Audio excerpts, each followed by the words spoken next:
Bueno, buenas tardes, ¿cómo andan todos? Buen día. Hoy vamos a hablar sobre infecciones en el núcleo de infecciones de transmisión sexual, en el espacio del laboratorio. Vamos a hablar acerca de infección por el virus de la inmunodeficiencia humana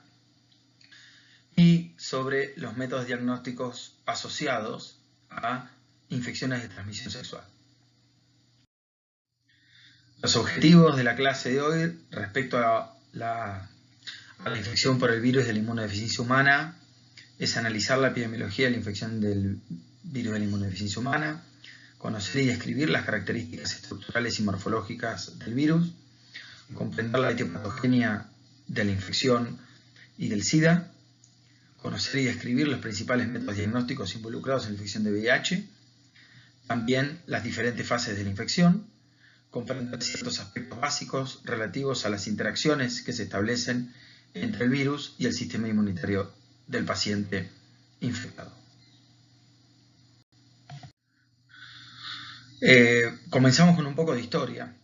Como sabemos, este virus comenzó en el verano de Estados Unidos, las primeras descripciones allá por octubre de 1980 y mayo de 1981, donde se denunciaron al Centro de Control de Enfermedades de los Estados Unidos, conocido como CDC, casos de hombres que habían tenido infecciones, neumonías, infecciones respiratorias por Pneumocystis carini, en la actualidad conocido como Pneumocystis jirovecii. Esto alertó al sistema de registro y posteriormente en julio, como vemos, se diagnostican sarcoma de Kaposi, que es una infección que veremos después en el núcleo de enfermedades oportunistas, y infecciones respiratorias severas por pneumocystis en hombres homosexuales en la ciudad de Nueva York y en California. Hoy en día, ya 40 años después casi de estos primeros reportes, sabemos, acorde a el informe anual de la Organización de Naciones Unidas, en el 2019 hay 38 millones de personas infectadas que viven con el virus de la inmunodeficiencia humana. De estos, la gran mayoría son adultos, y los niños, hoy aún, hasta 14 años de edad, contamos con casi 2 millones, 1.8 millones de infectados. El 81%, con un intervalo de confianza de 68 al 95% de todas las personas que viven con HIV, conoce su estado serológico. Esto quiere decir que hay entre un 30, alrededor de hasta un 30% de personas que lo desconocen. Y alrededor de 7 millones de personas no saben que están viviendo con el virus de la inmunodeficiencia humana. De estas personas, 1.7 millones contrajeron la infección en el cierre del 2019, en el último año, y de estos, del total, 690.000 personas fallecieron a causa de la enfermedad relacionada al SIDA. Hay 76 millones de personas que se contrajeron la enfermedad desde el comienzo de la epidemia. Esto es informe acumulado de individuos que han contraído la enfermedad, y hay 32.7 millones de personas que han fallecido a causa de enfermedades relacionadas con esta epidemia.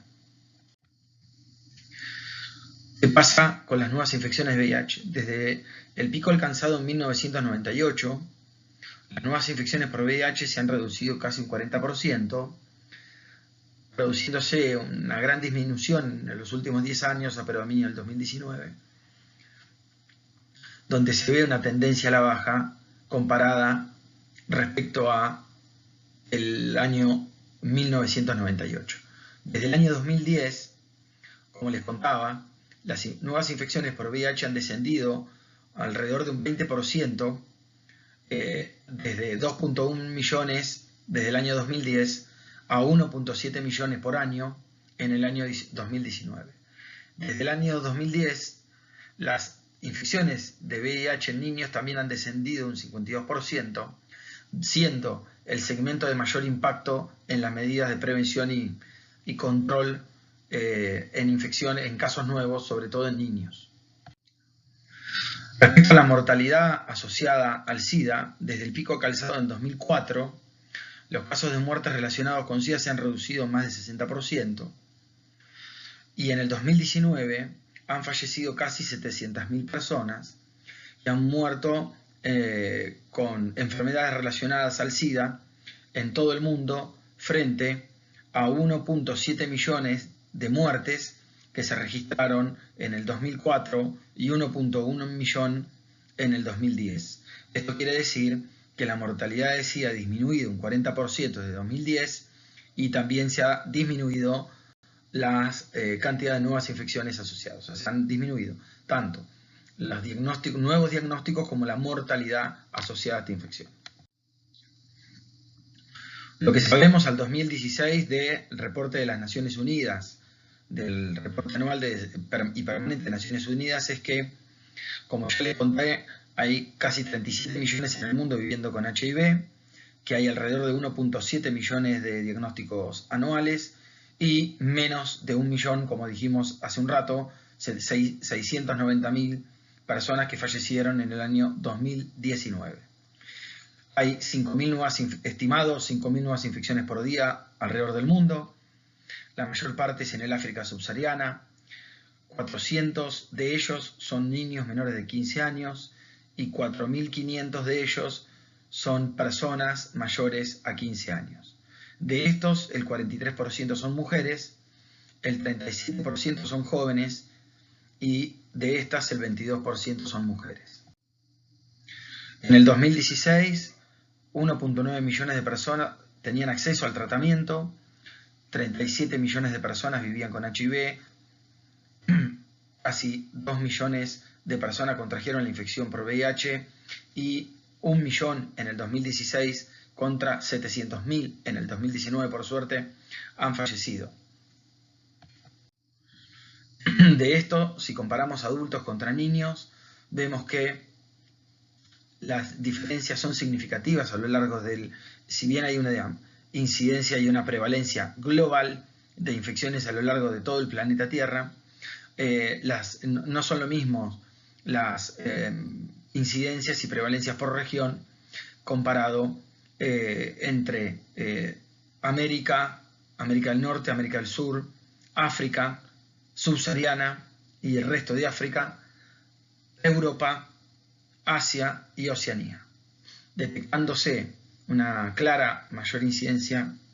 en África Central y Occidental y en África subsahariana y Sudáfrica. Para recordar, entonces, la mayor cantidad de infecciones se da está repartido tanto entre mujeres y entre hombres, y hay una gran proporción de nuevas infecciones que se dan en jóvenes. Como supimos, se estableció a través de Naciones Unidas y el plan de contingencia de Naciones Unidas pronosticado para el 2020, en el cual se establecía el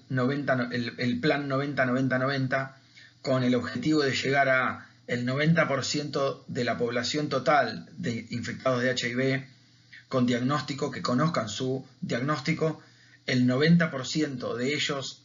con tratamiento y a su vez el 90% de los pacientes tratados con supresión de la infección viral. En el enfoque y el pronóstico al objetivo del 2020, estamos en una situación de buen pronóstico y Naciones Unidas y las organizaciones que siguen y que están en continua lucha contra el virus creen estar cerca. Es para esto que la epidemia en nuestro país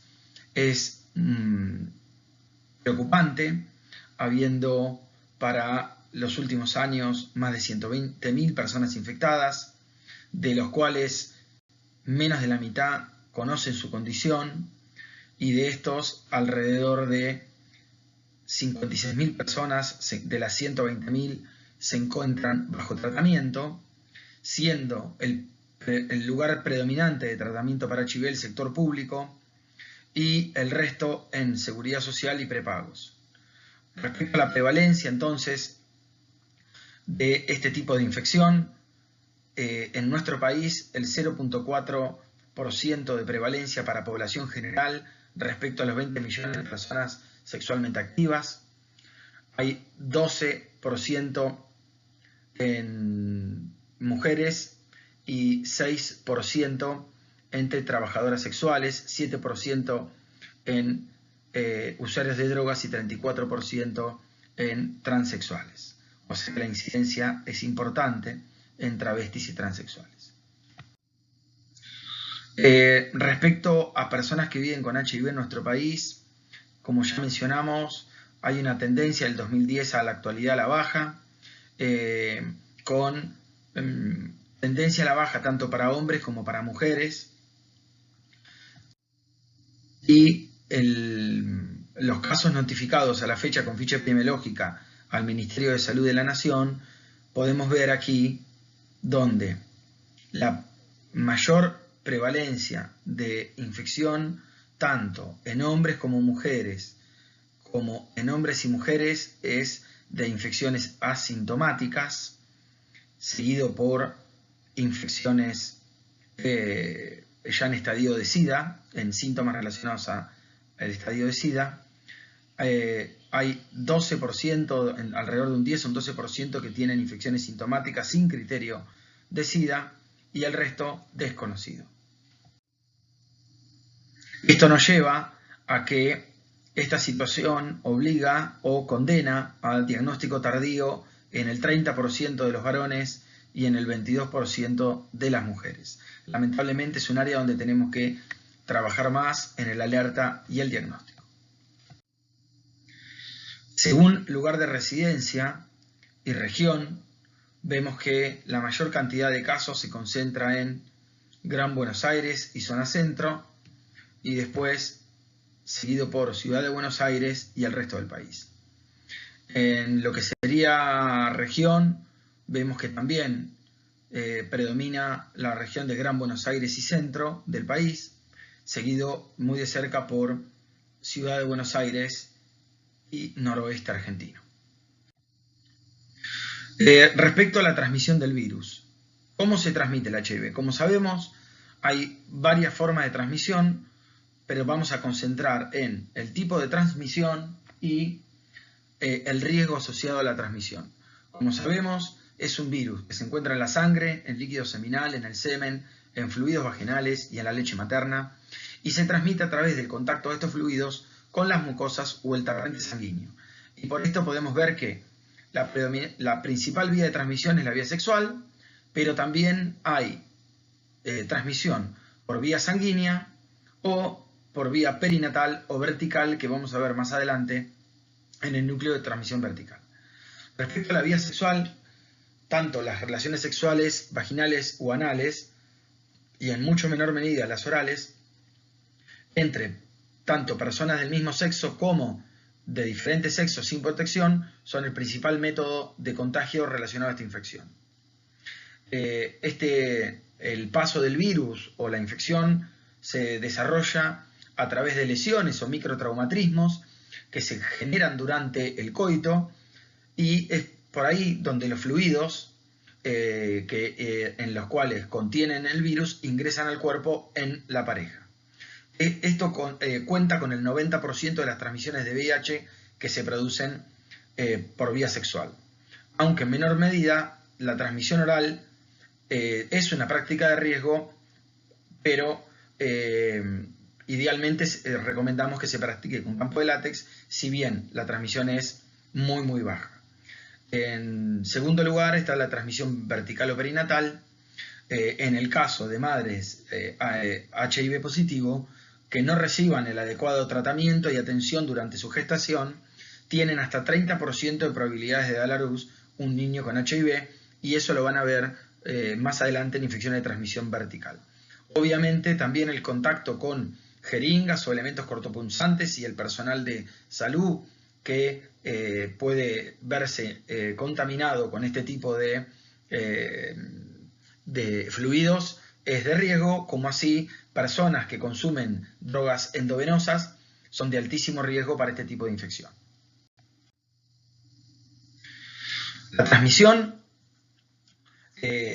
tenemos que saber cómo se transmite, pero también cómo no se transmite el virus. Porque es tan importante saber cómo se transmite, pero también cómo no se transmite el virus. Es de saber conductas o prácticas que no transmiten. Tener relaciones sexuales utilizando preservativo,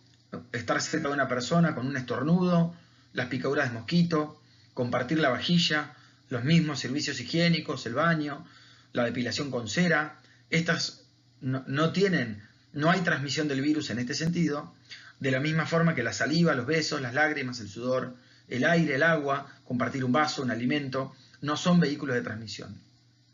Tampoco son practicar deportes, besarse, abrazarse, jugar, ir a trabajar con alguien que tenga HIV o compartir un vestuario o una pileta.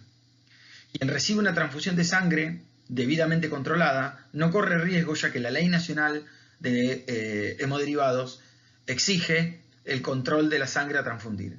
Todo procedimiento que incluya riesgo de cortopunción debe ser con materiales descartables esterilizados y, en caso de un accidente, adecuadamente notificado y tratado. Como vimos, hay algunas situaciones que involucran son factores de riesgo para la transmisión del VIH. En este caso, tener relaciones sexuales anales, predominantemente, o vaginales sin preservativo, padecer otra infección de transmisión sexual. Por esto es importante reconocer que en el caso de diagnóstico de cualquier infección de transmisión sexual, todas ellas deben ser estudiadas y analizadas, predominantemente la infección por HIV. Pero se estudian todas. Compartir agujas, jeringas o soluciones o drogas o materiales contaminados, recibir inyecciones o transfusiones o hemoderivados o trasplantes de tejido sin garantía de seguridad, lo mismo que procedimientos médicos que involucren cortes o perforaciones con instrumental que no está adecuadamente contaminado, y el riesgo potencial de los trabajadores de salud que accidentalmente o de otras personas, barrenderos por ejemplo, que levanten jeringas mal dispensadas o cualquier otra situación, que se pinchen o que tengan traumatismos asociados con materiales contaminados.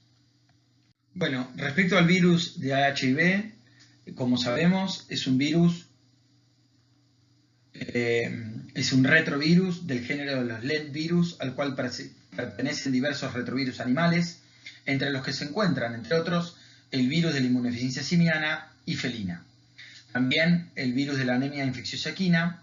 y se han descrito dos tipos de virus de inmunodeficiencia humana, HIV de tipo 1 y HIV de tipo 2. Ambos se asocian con el SIDA, pero las infecciones de HIV de tipo 1 se encuentran ampliamente difundidas a nivel mundial, mientras que las infecciones de virus de HIV de tipo 2, que se descubrió en el año 85, se encuentran más circunscritas en la región africana. Respecto a la estructura viral, la partícula viral madura posee simetría icosaédrica con un diámetro de 100 nanómetros y una envoltura externa formada por la membrana plasmática de la célula que ha replicado, que contiene proteínas del hospedador y espículas constituidas por las glicoproteínas virales GP120 y GP41. Por debajo de la envoltura viral se conforma una cápside externa compuesta por la proteína P17 y hacia el interior de la cápside interna denominada core o núcleo con forma cónica compuesta por la proteína P24. Dentro de este core se alojan dos hebras no complementarias de RNA del genoma viral y proteínas asociadas a funciones reguladoras y la transcriptasa reversa. El genoma del VIH de tipo 1 está compuesto por dos cadenas RNA de polaridad positiva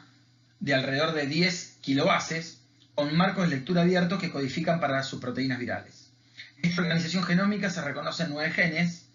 Entre estos son de importante mencionar los genes GAG, que codifican capsid viral, POL para enzimas virales de transcriptasa inversa, proteasa e integrasa, ENF que codifica para envoltura y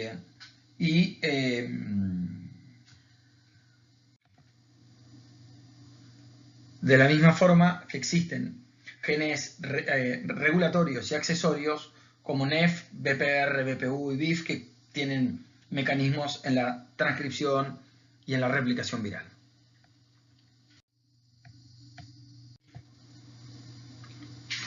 Respecto a la transmisión y a la infección propiamente dicha del virus para la transgresión de la mucosa, no lo sabemos con exactitud. En su puerta de entrada, el virus no parecería infectar células epiteliales y podría acceder a la lámina propia, como dijimos, por una ruta paracelular a través de las uniones entre las lesiones que se atraviesan a través de los microtraumas, donde ingresa en la vía paracelular por la ruptura de estas uniones estrechas entre células epiteliales. No obstante, esta ruta parecería ser muy poco permisiva a la infección y un mecanismo posible estaría dado por la capacidad de las células dendríticas asociadas a la mucosa genital en emitir proyecciones que alcanzan la luz vaginal y que le permiten contactar directamente con el virus allí presente. Sin embargo, no disponemos aún de evidencias concretas que indiquen esta posible importancia. Es muy probable también de que estos microtraumatismos favorezcan ambas situaciones y generando contacto tanto de la lámina propia como de las células dendríticas con material del virus producido en estos microtraumatismos. El RNA viral comienza a detectarse recién 10 días después de producida la transmisión del virus a través de la mucosa. Este periodo inicial en el cual no es posible detectar el virus se lo conoce como fase de elipse. En este caso, si secuenciáramos genomas virales en muestras tomadas en los primeros días de infección, suele indicarse que hay una infección generada por un único tipo de virus conocido como hipótesis del virus fundador. Esto quiere decir que no solo se indica que la infección se inicia por un único virus, sino también que progresa desde un único foco infeccioso situado en la propia mucosa expuesta. Por otro lado, se señala que ese virus es vulnerable al ataque de la respuesta inmune durante la fase de eclipse. Todavía no se ha confirmado completamente la diana o el objetivo principal, aunque podría ser una célula dendrítica, un linfocito T de memoria que viva residente en el tejido, que sean los que accedan inicialmente al virus. Una vez ingresado el virus, la célula blanco está mediada por la molécula CD4 a través de las interacciones de alta afinidad con la proteína GP120. El receptor CD4 está presente en abundancia sobre la superficie de los linfocitos T maduros y los inmaduros, como sabemos, y también en los linfocitos T de memoria. La unión del virus a la célula lleva al proceso de fusión de membranas, en el cual es facilitado por la glicoproteína de envoltura GP41 y por los receptores para quimosinas CXR4 y CCR5 que actúan como correceptores. Las células de estirpe monocito macrófago normalmente expresan estos correceptores tipo CCR5, mientras que muchas poblaciones de linfocitos pueden expresar ambos tipos, siendo de particular interés las células dendríticas que poseen estos dos receptores e interactúan con el virus, facilitando la infección y la diseminación viral. Una vez que la molécula GP120 interactúa con la molécula CD4 y algún correceptor, se establecen cambios conformacionales que permiten a GP41 quedar expuesta en la membrana celular y perforarla. De esta manera ingresa el virus a la célula y se hace como consecuencia de la fusión de ambas membranas, en el cual la glicoproteína GP41 posee un rol activo. Como resultado, el complejo nucleoproteico viral ingresa al citoplasma y posteriormente se disgrega y es liberado en el genoma. Estas interacciones moleculares entre el virus y las células, como dijimos, son facilitadas por las células dendríticas, ya que estas células expresan en su superficie moléculas, como ya vimos en el núcleo inmuno de Sesame, que interactúan naturalmente como ligandos de estas moléculas de adhesión presentes en los linfocitos, siendo esta interacción necesaria para procesos de presentación antigénica en la zona paracortical ganglionar. Por lo tanto,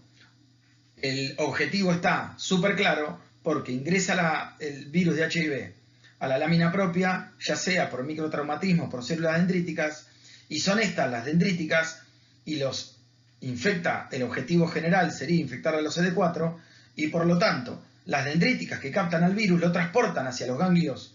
regionales, facilitando su diseminación e infección posterior de otras moléculas, de otras células TCD4.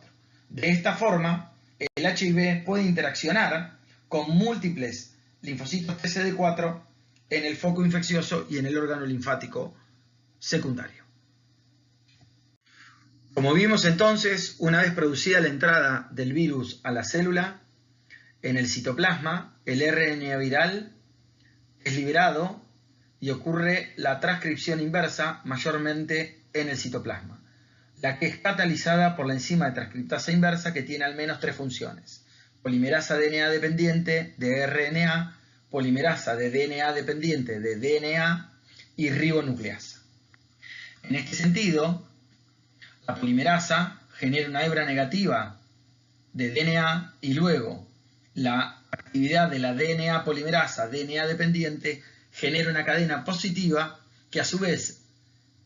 es un híbrido con la anterior, formando un DNA de doble cadena. Estos productos finales de la transcripción inversa son moléculas de DNA de doble cadena que son más largas en cada extremo que el RNA viral debido a las duplicaciones de los segmentos terminales. Promovido un salto en la transcriptasa inversa sobre el templado de RNA, estas moléculas de DNA se las denominan provirus. El DNA proviral de doble cadena se transporta al núcleo de la célula, donde primero se integra al DNA cromosómico del hospedador, y la proteína P17 juega un rol central en esto, ya que tiene la función de integración hacia dentro del núcleo de la célula hospedadora. La reacción de integración es catalizada por una integrasa viral asociada al complejo de nucleoproteína. Esta integrasa separa los dos nucleótidos del extremo 3' del DNA y continúa con la inserción de provirus dentro del DNA de la célula hospedadora. Esto quiere decir que el DNA viral se integra al DNA de la célula hospedadora. Una vez integrado, el provirus permanece asociado con el material genético del hospedador durante toda la vida de esa célula. En esta etapa, la replicación viral puede quedar interrumpida o puede transcribirse activamente a genomas virales. Una vez producido este fenómeno, la transcripción del genoma viral requiere de una serie de mecanismos complejos que involucran factores virales como celulares.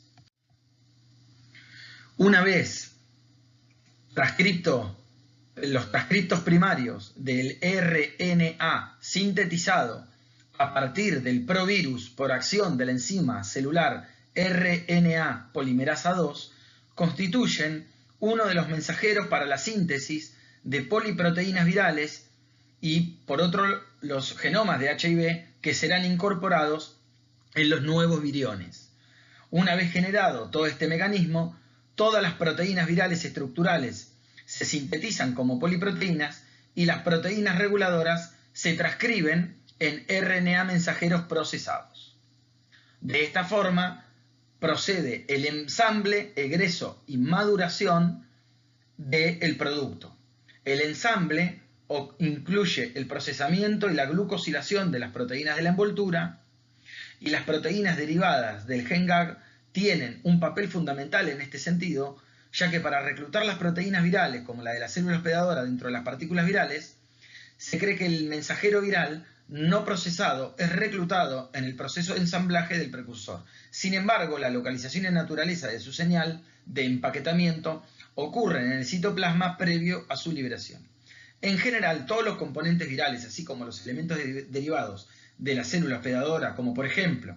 el complejo mayor de histocompatibilidad, están concentrados en un área de la membrana donde ocurre la liberación viral. Algunas proteínas virales permiten optimizar estos procesos de ensamblaje y liberación. Un ejemplo es una de las proteínas que promueve la degradación de moléculas CD4 en una parte de la célula conocida como proteosoma, que es un mecanismo que está regulado y que evita interacción entre las moléculas GP120 y CD4 dentro de la célula, lo que afectaría el ensamblaje y la infectividad viral. Por otro lado, la proteína derivada de otros segmentos virales se asocian con partículas virales en el ensamblaje, favoreciendo la actividad enzimática de resistencia natural y de esta forma promover la liberación, de la cual la liberación de los viriones se produce rápidamente, provocando la lisis celular, la destrucción de los linfocitos CD4, o bien de forma más lenta, manteniendo la integridad de la célula. Al igual que otros retrovirus, la maduración de la partícula ensamblada ocurre una vez liberada y por acción de una proteasa viral. Ya sea transportado por células dendríticas o drenado por la corriente aferente linfática, el virus accede a los ganglios drenantes entre las 48 y 96 horas de iniciar la infección, y en esta forma comienza una fuerte expansión viral, como vimos en la diapositiva anterior, de la forma de cómo replicaba el virus, donde el pico de expansión viral ocurre 2 semanas después de la infección primaria, alcanzándose en este momento los niveles máximos de carga viral plasmática. El virus posteriormente se disemina rápidamente en forma sistémica, alcanzando el tejido linfoide asociado a mucosas, y esto es favorecido por el transporte espectacular que le da el sistema inmune. El tropismo celular del HIV hacia las células del sistema inmune, tanto sean macrófagos, linfocitos TCD4, sean naive o de memoria, permite esta rápida expansión y acceso al tejido linfoide asociado a las mucosas. Es en este lugar donde se encuentran el 80%, la mayor parte de linfocitos T del organismo. Entonces es de esperar que en el curso de la infección el HIV infecte y genere un descenso importante de células TCD4, conocido como linfopenia TCD4, que puede recuperarse posteriormente como un mecanismo compensatorio, y de esta forma se ha establecido la diseminación en el tejido linfoide asociado a las mucosas y la expansión viral. Aquí en esta descripción podemos ver entonces las moléculas significativamente representadas como partícipes necesarios de la infección del virus HIV, donde vemos a GP120 del virus de HIV en un receptor de CD4 con CCR5, de la misma forma CD4 con el receptor de quimoquinas CXCR4 en el linfocito T CD4. Bueno, entonces recordemos qué es lo que pasa. Haciendo una síntesis, entonces tenemos varias formas de lo que puede pasar: que haya pasaje del virus por lesiones paracelulares, que haya infección del virus a través de la endocitosis mediada por células dendríticas, o a través de microtraumatismos producidos en la mucosa que predispongan y faciliten cualquiera de las dos situaciones anteriores, como también el ingreso directo a lámina propia. Una vez ingresado el virus en la lámina propia, atraviesa la barrera de la mucosa y infecta células dendríticas como también linfocitos TCD4 efectores o de memoria que están residentes en ese tejido. Como sabemos, entre 2 y 4 días posteriores hace su diseminación local y su diseminación al órgano linfático secundario, favorecido por las células dendríticas que transportan al virus de la inmunodeficiencia humana a las regiones paracorticales de los ganglios linfáticos, donde hace el desastre mayor infectando a múltiples células de CD4 y además pudiendo infectar macrófagos en esos tejidos. Como vemos, haciendo resumen de lo que ha pasado, una vez ingresado a los órganos linfáticos secundarios, se ejerce la diseminación a tejido linfático, donde podemos ver que esto ocurre entre 2 y 3 semanas posteriores a la infección, generando una expansión viral y diseminación de la infección, predominantemente en el tejido linfoide asociado a mucosas, generando la inducción de una respuesta inmune vigorosa, predominantemente por células TCD8 y posteriormente por anticuerpos que logran un incompleto control de la viremia. A esto se lo conoce como control parcial de la respuesta inmune. Posteriormente va a haber una persistencia que va a durar de meses a años de anticuerpos neutralizantes que no logran contener la diseminación viral y el escape de células virales que se genera a través de la infección tanto de dendríticas como de macrófagos y de linfocitos T CD4. En este gráfico, aquí en este gráfico podemos observar entonces cómo sería un mecanismo excelente de transmisión y diseminación viral aportado por la célula dendrítica a través de la endocitosis del virus mediado por el receptor de SESAIN, donde es conservado dentro del citoplasma de la célula dendrítica en el compartimiento intracelular no degradativo, que posteriormente, llegado al acceso en tejido periférico, tanto también en órganos linfáticos primarios, produce la transmisión y resguardo del virus del HIV con posterior infección de linfocitos TCD4.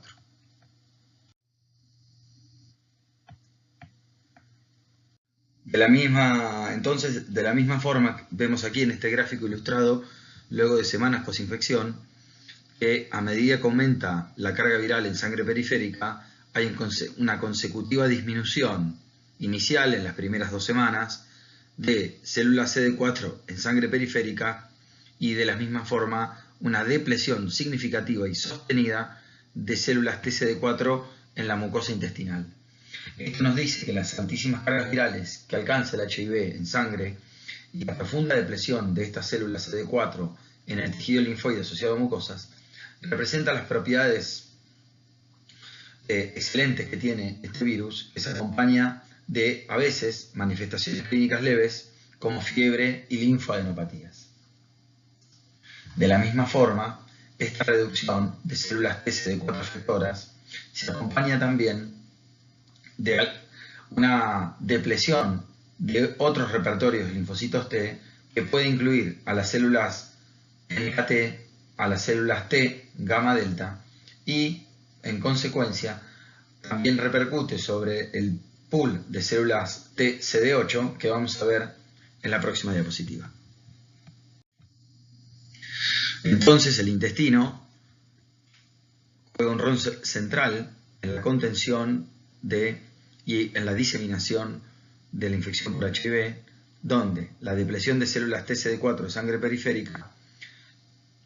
se correlaciona con infección masiva. Recordemos que el 80% de las células del sistema inmune, de linfocitos T en el sistema inmune, están alojados en el intestino, y esta depresión provoca una enteropatía y translocación microbiana, con activación de linfocitos T y B, y a su vez repercusión sobre los linfocitos T de memoria, con menor acceso de estos T de memoria al tubo digestivo, y de esta forma se concreta el daño global que está determinado por la infección del virus de la. Entonces, en este cuadro podemos resumir cómo es la respuesta inmune frente a la infección por HIV. Sabemos que la infección del HIV desencadena una vigorosa respuesta mediada tanto por inmunidad innata como por inmunidad adaptativa. Esto se ocurre inmediatamente luego de los días de infección, donde, como ya vimos, hay una principal repercusión sobre el compartimento T-CD4. Sin embargo, la inmunidad innata promueve la diferenciación de células T en un perfil Th1 y promueve el desarrollo de memoria TCD8 de larga duración y también genera el estímulo necesario para activar células NK e incrementar su potencialidad citotóxica. Las células natural killer participan en el control ejercido por la inmunidad innata en etapas tempranas de la infección, ya que se generan gran cantidad de citoquinas que activan estas células. Como ya vimos, el rol central establecido por las células dendríticas. De esta forma, hay una fase concomitante de alta replicación viral, y a esta fase concomitante, alta fase de replicación viral con disminución de linfocitos TCD4, que permite la diseminación viral y el establecimiento de reservorio, se la conoce como fase de eclipse. En este momento se desarrolla como respuesta inmunológica una tormenta de citoquinas que acompaña al periodo agudo y en algunos casos llega a ser sintomática. ¿Esto cómo se da? Esto se da como respuesta compensadora a la diseminación de la infección viral ejercida por los tejidos y por las células de la inmunidad innata que participan en el control de la infección. Para compensar esta situación, se produce una inducción de una vigorosa respuesta inmunitaria adaptativa para tratar de lograr contener, muchas veces lo hace efectivamente, la expansión viral a través de la activación de células TCD8. Esto se desarrolla entre las 2 y 6 semanas posterior a la infección. Es en el momento en el cual las células TCD8 son encargadas de controlar la infección viral. Esto se comienza a manifestar en el momento en el cual HIV alcanza su pico de viremia. Su magnitud y calidad parece condicionar el nivel máximo de viremia alcanzado, y es donde se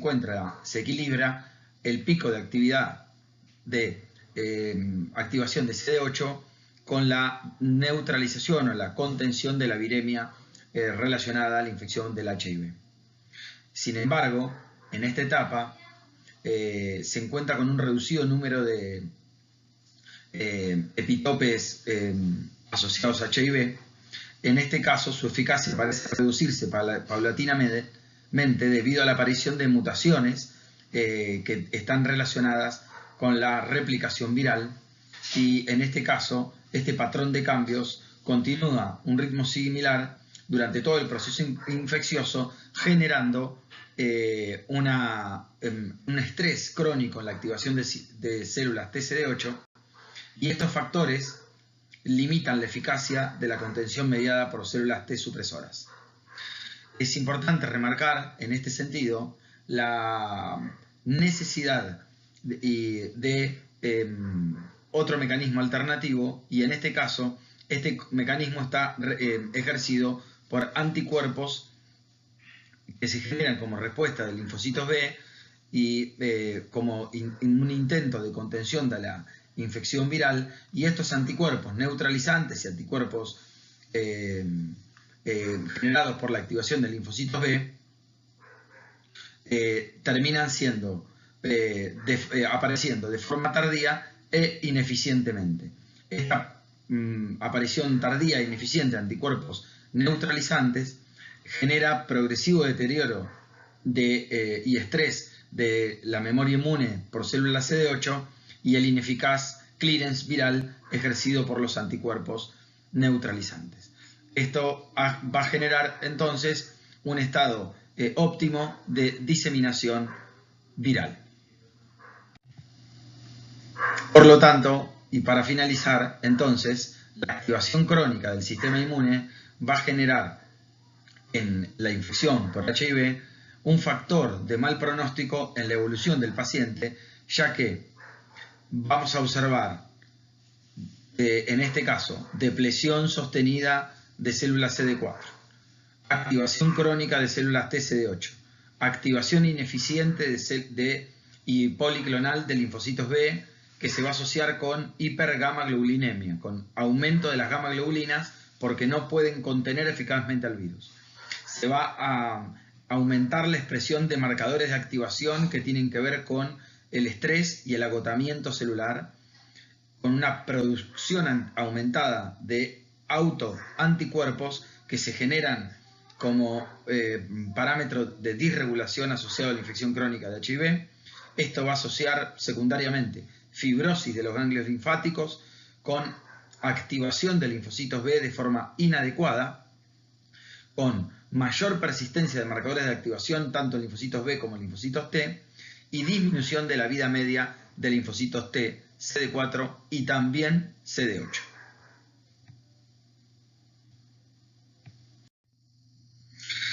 Desde el punto de vista clínico, en esta forma, si trasladamos esta situación a un correlato clínico, vamos a ver que existe un primer estadio de progresión en el paciente con HIV, donde podemos ver al principio una infección primaria, que como ya vimos hay diseminación inicial, con diseminación viral y establecimiento de reservorios, con significativo aumento de viremia y depresión de linfocitos T CD4. Luego de esto va a haber una contención parcial y transitoria de la inmunidad innata y adaptativa ejercida predominantemente por linfocitos TCD8 y anticuerpos por los linfocitos B, que van a hacer entrar al paciente en una fase de latencia clínica donde el paciente se torna asintomático, pero como vemos, con cargas virales presentes y positivas, por lo tanto contagia en este periodo. A medida que se va generando la activación crónica y la depresión de la potencia y de la vigorosidad de la inmunidad adaptativa, van en consecuencia disminuyendo los linfocitos TCD4, TCD8, y esto va generando el escenario oportuno para la ocurrencia de infecciones oportunistas. Entonces, desde el punto de vista clínico, los estadios clínicos de la enfermedad van a estar condenados por la primoinfección, la etapa de cero conversión, la fase asintomática y la fase clínica, con los estadios clínicos que veremos más adelante. En resumen, entonces, los efectos directos e indirectos de la infección del HIV van a ocurrir desde el momento de la infección inicial, donde el HIV va a replicar en TCD4 activados, aunque la entrada podría ser anterior a la activación. Va a haber una diseminación, como ya vimos, predominantemente al tubo digestivo y al tejido linfoide asociado a las mucosas, con una depresión marcada de linfocitos TCD4, que es transitoria y después puede no ser tan significativa, con una viremia inicial que después disminuye por efecto de la acción de linfocitos TCD8. Esto va a generar replicación del HIV una vez entrada la célula, con el accionar replicativo del mecanismo de replicación viral una vez ingresado a la célula. Como consecuencia podemos ver que hay dos formas: muerte por citólisis y otra liberación del virión sin lesión celular. En general hay muerte por citólisis y depresión de linfocitos TCD4, y en consecuencia hay un gran número de células target HIV en tejidos linfáticos con altos niveles de replicación viral en pacientes que aún no han comenzado tratamiento, y esto, de sostenerse, genera activación inmune crónica que, como vimos, su persistencia es contraproducente y limita la sobrevida del paciente.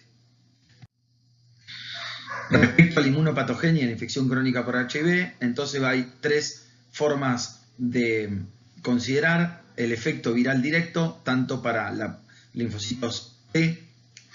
tanto CD4 como CD8, la inmunoactivación crónica relacionada a la infección por HIV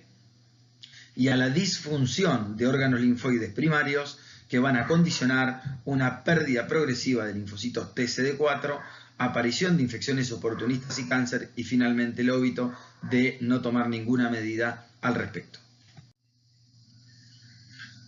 En este gráfico, entonces,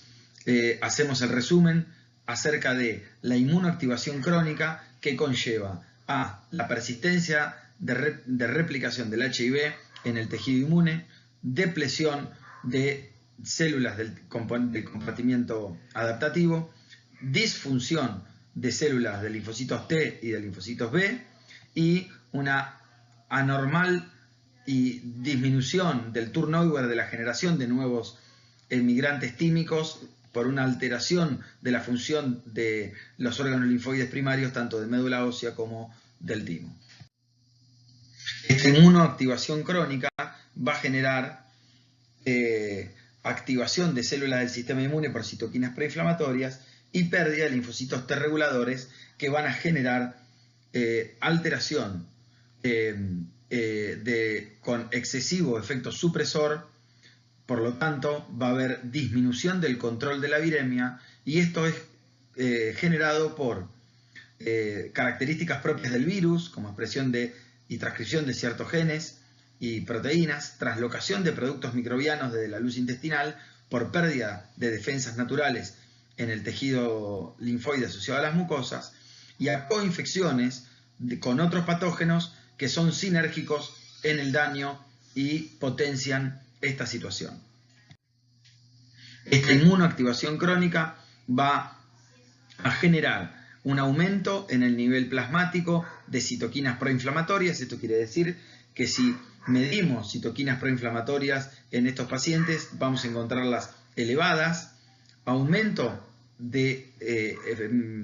frecuencia de linfocitos T activados. Los linfocitos T activados expresan esos marcadores en la membrana. Por lo tanto, si yo quiero ver si ese paciente tiene linfocitos T que están agotados, exhaustos, puedo ir a mirar esos marcadores y nos vamos a dar cuenta.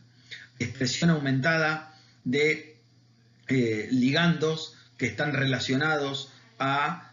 apoptosis celular y de esta forma también una tendencia a la disminución de la población celular que está estresada porque hay inducción de apoptosis. Esto aumenta el recambio de linfocitos T con disminución de la vida media de estos linfocitos T que cronificados llevan a una disfunción de órganos linfoides primarios, ya lo mencionamos, en la médula ósea del timo, y una expresión aumentada de ese marcador que es PD1, que es un marcador específico de agotamiento y estrés celular en linfocitos T CD4. Este combo va a generar una activación policlonal de linfocitos B que se traduce en hipergamaglobulinemia poliisotípica porque están generando anticuerpos contra un montón de cosas porque no podés centrar tu respuesta inmune humoral. Como no podés centrar la respuesta inmune humoral, se genera una gran cantidad de anticuerpos. Entonces estos pacientes en este momento tienen hipergamaglobulinemia,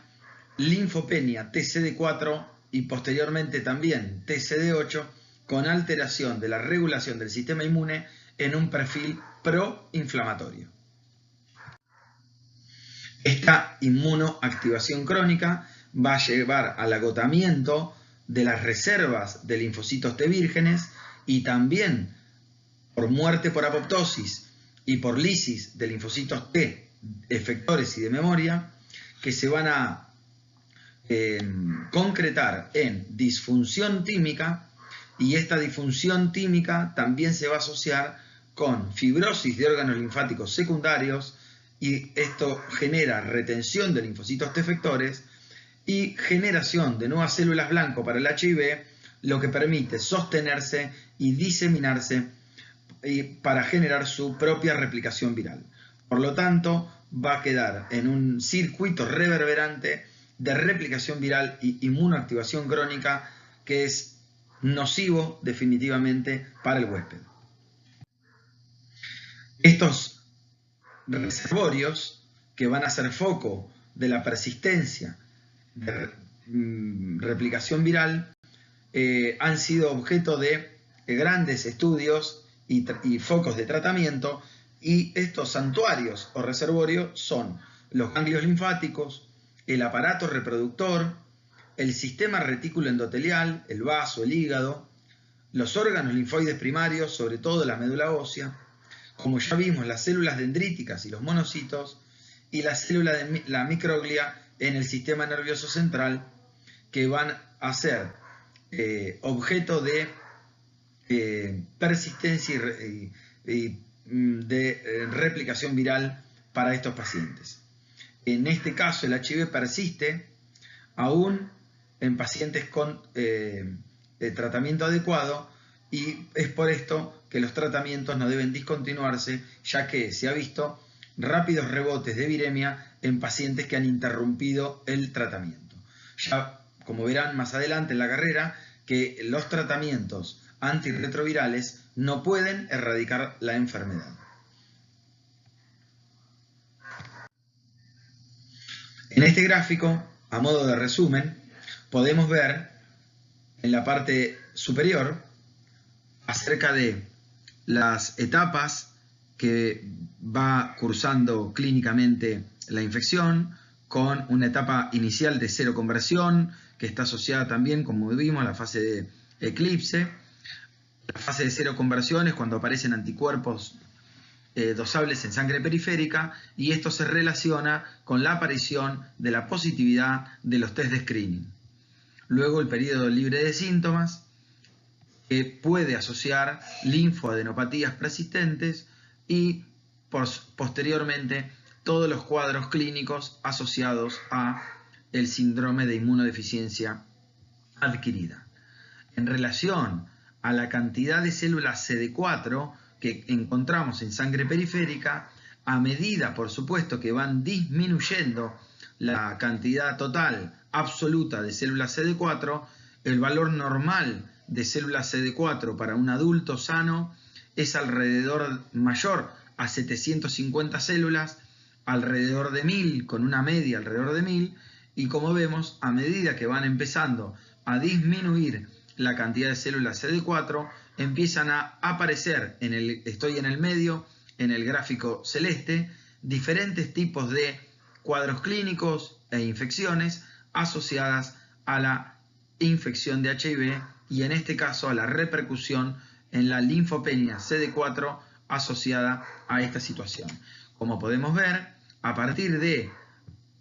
250 células CD4 para un adulto, cuando ya hay menos, se concentran la mayoría de las infecciones oportunistas que vamos a ver en el núcleo de infecciones oportunistas. Respecto a la clínica, como ya volvimos en el cuadro amarillo abajo, vemos la fase de seroconversión, de latencia clínica, que se puede acompañar, como vimos, de linfoadenopatías o de fenómenos y enfermedades autoinmunes. A medida que progresa la enfermedad, empiezan a ocurrir infecciones de menor virulencia hasta infecciones severas oportunistas. Desde el punto de vista inmunopatológico, abajo, en naranja, podemos ver al principio una viremia inicial que es inicialmente contenida, como vimos, entre las 2 semanas y el mes, y hasta que entra la fase que corresponde con la seroconversión, mientras dura la fase de latencia, y una medida que el sistema inmune se agota y entra en estrés crónico con hiperactivación y un perfil proinflamatorio, el cuadro persiste con aumento nuevamente de la carga viral, en el caso de no recurrir con ningún tratamiento, por supuesto, en una evolución natural de la infección, y la disminución sostenida de elementos del sistema inmune adaptativo que van a generar una severa inmunodeficiencia con viremias altas y persistentes. Hasta aquí entonces vimos cómo es el mecanismo normal de una infección de transmisión sexual por HIV. Existen otras situaciones que vale la pena mencionar, como exposiciones accidentales a el virus de la inmunodeficiencia humana, que pueden ser no ocupacionales o ocupacionales. Nos vamos a ocupar de los cuadros de exposición accidental ocupacional para los trabajadores de la salud que tienen una exposición accidental en un trabajador que sufre, en virtud de la tarea que desempeña, una lesión percutánea o contacto con piel no intacta o mucosa. En este caso vamos a hablar de profilaxis, que depende de la evaluación individual en cada caso. Entonces, ¿qué hacemos ante un accidente laboral? Primero lo que hay que hacer es protegerse adecuadamente y saber en qué condiciones debemos ingresar para la atención adecuada de los pacientes. Eso es una responsabilidad que tenemos nosotros, los trabajadores de la salud, en el accionar diario. En este caso, tenemos que saber qué debe hacer un médico que atiende a un trabajador de la salud que sufre un accidente laboral y qué debe hacer la institución. Con respecto al accidente laboral, ¿qué debe saber el trabajador de la salud? Debe recibir información sobre medidas de higiene y bioseguridad y debe conocer sus derechos laborales. Con respecto al accidente laboral, ¿qué debe hacer? Hay que lavarse la zona afectada, notificar inmediatamente al supervisor el accidente, acudir al servicio de accidentes laborales y seguir las indicaciones del médico tratante en cuanto al control y estudios. ¿Qué debe hacer el médico? Debe brindar apoyo, debe clasificar el accidente, debe identificar la fuente y el fluido involucrado, evaluar la severidad del accidente, identificar factores de riesgo asociados a seroconversión, indicar profilaxis post-exposición y o hepatitis B, si fuera el caso, informar al trabajador los efectos colaterales de los tratamientos de profilaxis, realizar exámenes de laboratorio que corresponden y un seguimiento durante 6 meses. Aquí están entonces los materiales infectados y la transmisión luego de la exposición percutánea asociado a este tipo de material y a líquidos, y las recomendaciones que acabo de mencionar en caso de un accidente. Respecto a los test diagnósticos, entonces se va a hacer un test de screening mediante ELISA. Si no se dispone, no se recomienda la determinación de antígeno P24 PCR, y la única situación en que se podría considerar es en un recién nacido, como vamos a ver en el núcleo de transmisión vertical. El riesgo promedio de seroconversión por una post-exposición percutánea es mayor a una infección de transmisión sexual. En el caso de hepatitis B, el riesgo de seroconversión puede llegar hasta un 30%, de hepatitis C casi 2% y de HIV 0.31%. Las instituciones deben tener comités de bioseguridad y abordaje integral con apoyo y trabajadores que trabajen en ambientes seguros, informados, con sistemas de vigilancia para HIV y hepatitis a cargo de profesionales médicos idóneos. Les agradezco mucho, les mando un abrazo y espero que les haya sido interesante la clase.